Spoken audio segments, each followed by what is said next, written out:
What's up, Internet? So we're back for part 2 of lowering the S10. We got the back done with lowering springs. Dropped it about 2 inches. They're 3-inch springs.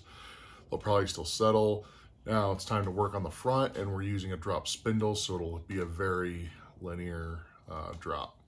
And it's only a 2-inch drop on the front, so it's a 2-3 drop.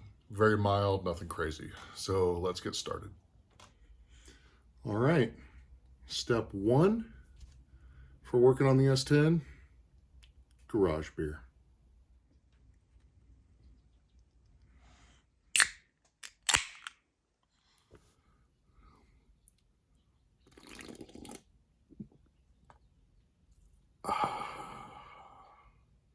Okay, there is no step 2. I just wanted to have a beer. All right, let's start working. So we're going to start tearing this side apart. I'll move this so you can see it a little bit better. First thing we're going to do is we're going to take off the brake caliper right here. And these particular Chevys, they've got the Allen as a 3/8. And you can see the pin goes all the way through here. So you're taking that entire pin out.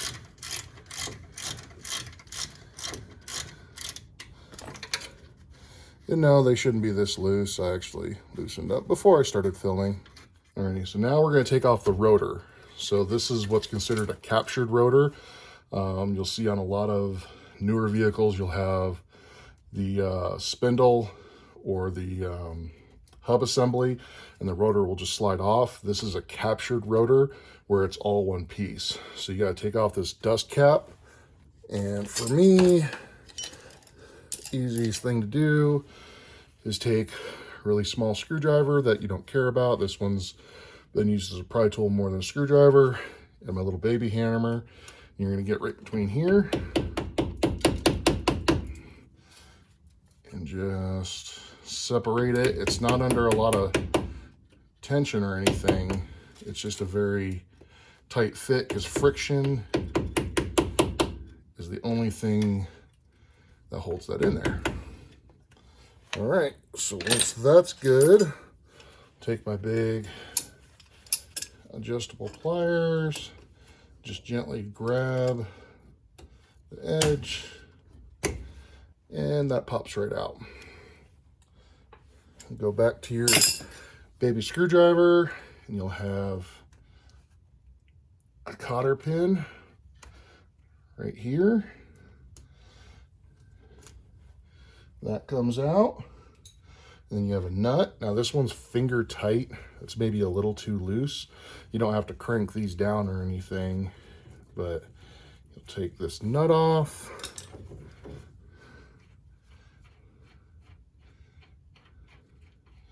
And then behind the nut is normally a washer and a bearing. You don't have to do anything with that. You can keep that as one assembly, and that all just pulls right off. So now the rotor's out of the way, and we've got just the steering knuckle that we can get to. All right, next we're going to take this dust shield off, and then this is the sensor for the ABS. Now you only have to take out one of the 2 bolts. This one just holds it to the dust shield. It's not attached to the knuckle at all. So you just need to remove this one and these 2. And of course, Chevy, in their infinite wisdom, made these 2 10mm, but that one is 13mm. Alrighty, so we got the dust shield out of the way. That's tucked up underneath there. I didn't have to do anything with the sensor. And now we got our steering knuckle. So you're going to want to take off steering arm, tie rod, and then you're going to have 2 nuts on the back, and then you're going to hit the crap out of it with a hammer. It should pop loose. Now these have really tiny cotter pins in here that like to rust up. So the best thing for that I found is you get a small pick and you come in here to the loop. It's really difficult to do this one-handed, but you see you kind of get in here to the loop, and that helps pry it out, and then it's easier to grab with a set of pliers and pull it all the way out. So this one is a 19 millimeter. I believe the bottom is a 24 and the top is a 21. And you probably won't be able to get any impact tools in there, so you're just gonna have to He-Man it and use a wrench. All right, this is one of those parts where you get to let out some anger and aggression. So as you can see, I've got the nut off of the tie rod, but it's not coming out. So you don't want to hit on the top of this because it'll mushroom it out. It won't fit through the new steering arm or the old one, whichever you're using. But generally you can see there are flats on here. So you're going to take your persuader and carefully tap it, and she'll fall right out of there. Just that easy. It's time to talk about everybody's favorite subject, safety. As you can see, I've got the jack stand underneath the A-arm. That is because the spindle with these bolts is actually holding in the coil spring. That's under a lot of tension because it holds up the truck. You're not stronger than a truck. So you're gonna break these loose after you get those cotter pins out. You're gonna loosen them. And then the top one, you can just hit with a persuader and it should come out. This bottom one, gravity's wants to hold it down and not separate it from the shank because it's tapered and the hole is tapered. So what you will want to do is jack up underneath the frame of the truck and let the spring put tension pulling down on this. Remember, do not remove that bolt all the way. Leave it threaded almost towards the end. That way it has some room to move. And then when you hit it, it'll pop down and it should be fine. So let's loosen those up and start hitting things with hammers. All right. Again, you want to be careful with everything around here. There are flats. Mine are hard to see because there's a bunch of grease, but you just as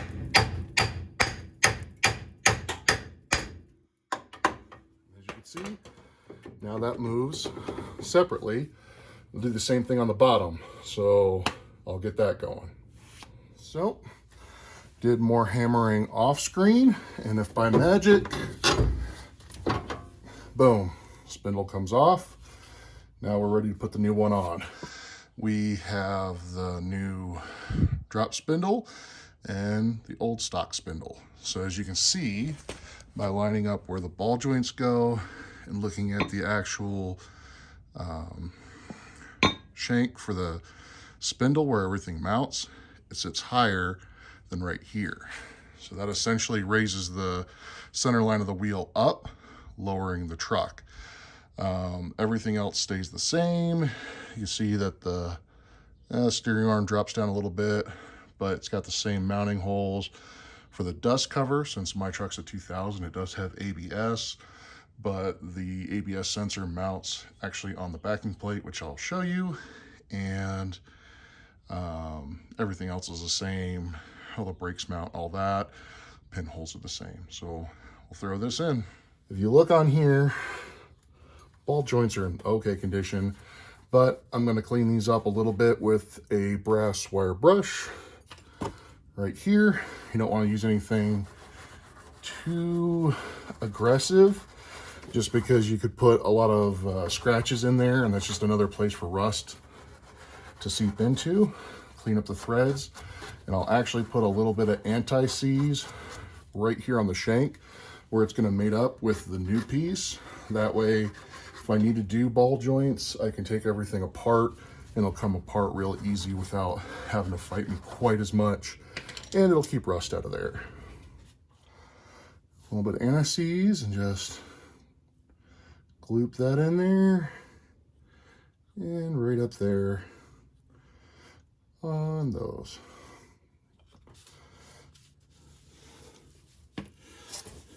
Take our new spindle, drop it right in there, and right there. And we'll start tightening everything back up. So, new spindle is on. I haven't put the brakes on because I need to go get new rotors and pads. As you can see, I did put new cotter pins in there, and I'm gonna just trim off the tails because it looks better. You don't really have to do that, but I prefer it. And now I just created a super sharp thing that's gonna tear my arm up the next time I work on it. So the Speedway motors, spindles, they fit okay.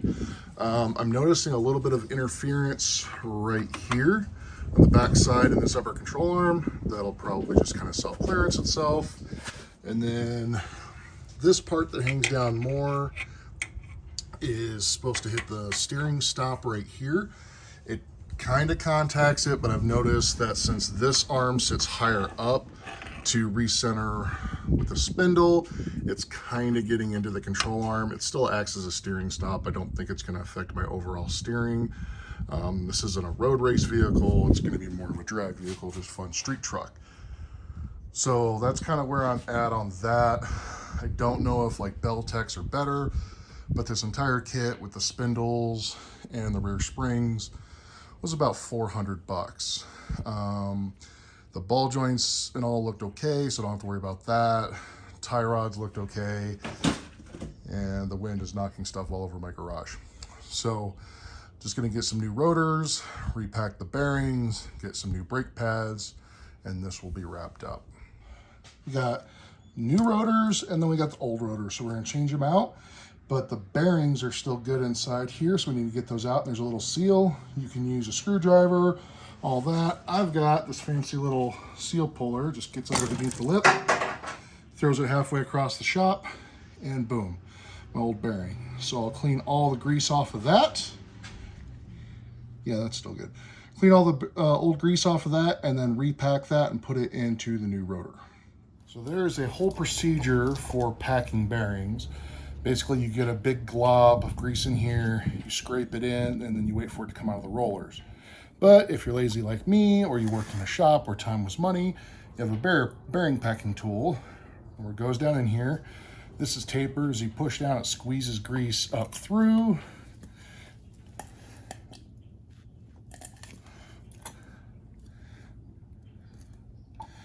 As you can see, pushed grease up through here. That's all old nasty grease, so I'll get rid of that.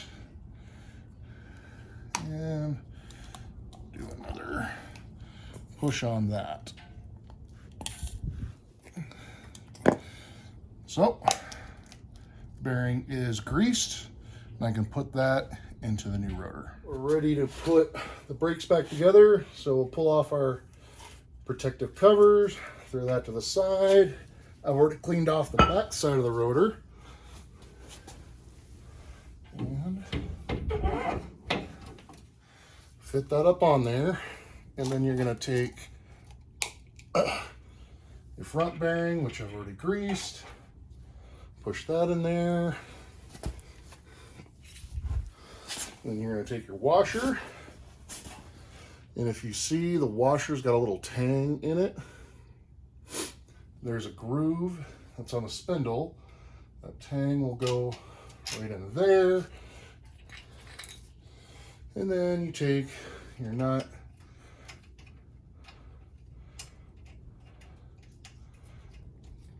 and you put that on the end of the spindle. So there's a couple different ways people like doing this to set these rotors up. So basically you don't want to just completely finger tight it. So what I do as I'm turning it by hand, I'll tighten this nut and you'll feel the rotor kind of walk into place. And then I like to grab the studs, and there's really no movement. I'll back it off just a little bit.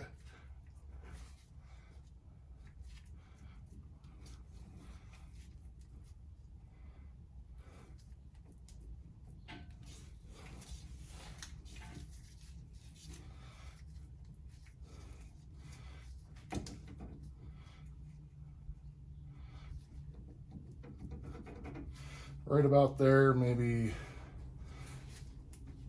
a little bit tighter, and then you can go back and check this after you've driven the vehicle. Obviously the truck's not in driving condition yet, but then you'll take your cotter pin, line it up, and yes, I'm reusing the old cotter pin. It's perfectly fine as long as you get it in there in the correct orientation, which I did not. There we go. So bend that around, and then you're going to take your dust cap. Remember, this is just a friction fit, and I like taking a rubber mallet instead of a metal one and tapping it, trying to line it up and hit right on the edge, and the dust cap is on and it's not all bent up. Now we have center caps, so that's not a big a deal, but I don't like them bent up. Then we can take a liberal amount of brake clean, spray off the rotor and let that dry to clean off the protective rust coating that they get shipped with. And we can put everything back together. So we're gonna put the calipers back on, and gotta get this one off. It doesn't want to come off, so I'm stirring and bashing. That comes right off. Then we need to push the piston of the caliper back in.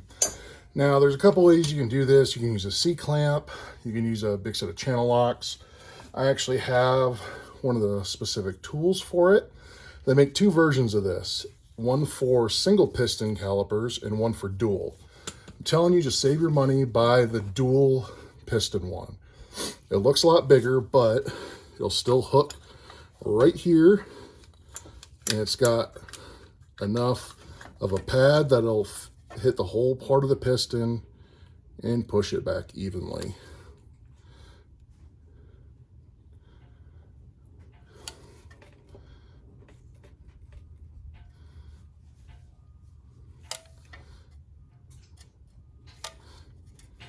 Okay, so that is pushed all the way back in.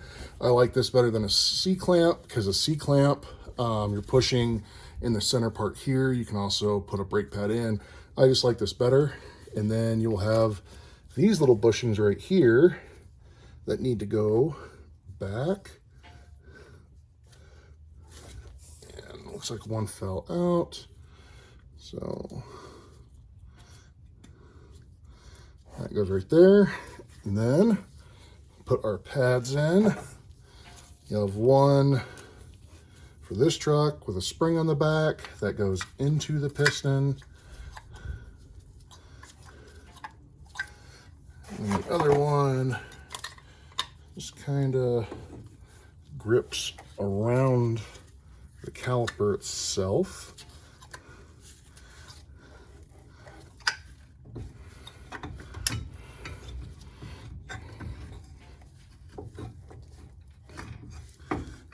And it doesn't want to go together, of course it doesn't.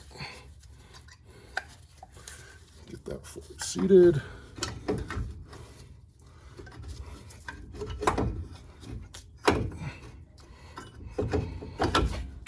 Boom. Goes in. Then our pins, which I cleaned up a little bit. Some steel wool. Go in here. Tighten those back down, and now we have a lowered truck, and we have new front brakes. Well, truck's back on all the wheels. I put the ramps into the front so we can get a better idea of how the truck is going to sit. That way it wasn't being dependent on the jacks, since I have different jacks, and the truck sits fairly level. It sits a little bit higher in the back, which I'm okay with, because I still have to add fuel tank in the back. Then it'll be full of fuel, and I'm moving from the stock fuel tank because I had a bunch of issues with stuff trying to fit correctly to a fuel cell that's at the very back of the bed, and that will put more weight over the rear axle for traction. But all in all, I think it looks amazing. 2-3 drop, looks really good. It's not too excessive, not going to run into a ton of clearance issues while driving and other stuff. So I will kind of give a better picture of the truck so you can kind of see how it goes. There's a lot of wind and the birds are going crazy today. So if you hear that in the background, that's what that is. So there's the truck.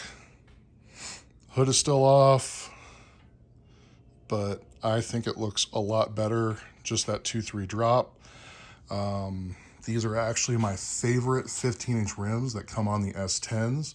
I do have all the center caps for them, so I'll probably run them. I was originally going to go with a slightly different tire size, but I think I'm going to keep the original tire size. It fills out the wheel well very well with the 15s, and it'll be easier to find a drag radial in a 15 if I want to go with a drag radial, because I would like to compete in Rocky Mountain Race Week with this, so I'll need a slick or a drag radial. So the suspension drop on the truck is done. Again, it's not running yet, but you know, if it's going to sit there, might as well look cool while it's sitting there. Kind of went over the stuff that I still need to do to it. The front technically is a slightly more involved because you got brakes, you got other stuff going on. But for me, the front was a lot easier. I'm assuming because somebody'd been in there before. The ball joints look original because on Chevys like this year, the ball joints actually rivet to the A-arms. And the replacement ones, you cut the rivets off, and then there's just little bolts that bolt the ball joint to the A-arm, and they're all riveted on. So I'm assuming they're the original ball joints. I have no idea how many miles are on this truck because it's an electronic odometer, and the truck wasn't running when I got it. It was $400 with a blown motor, but it was overall in great condition.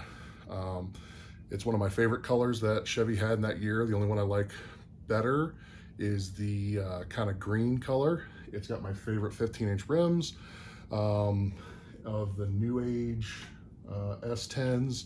So 94 and up, it's a 2000, which they changed over in 98. So it's my favorite body style. The only thing that I wish had been different, kind of wish it had been a manual just because I could convert it to a manual a little bit easier, but automatic's gonna be better for racing. And I wish it had a factory tachometer in it. It was a 4-cylinder base option truck, so it just has the big speedo, but that just means I'll have to add a monster tach off to the side. Surprisingly, at 6'5", I fit in a single cab truck. It's a little tight, but it's comfortable. So still got more work to do, and hopefully I'll have it running very soon. Like I said, it's a combination of time and money, and then laziness and procrastination, with an emphasis on the laziness and procrastination. So that's where we're at. Catch you next time.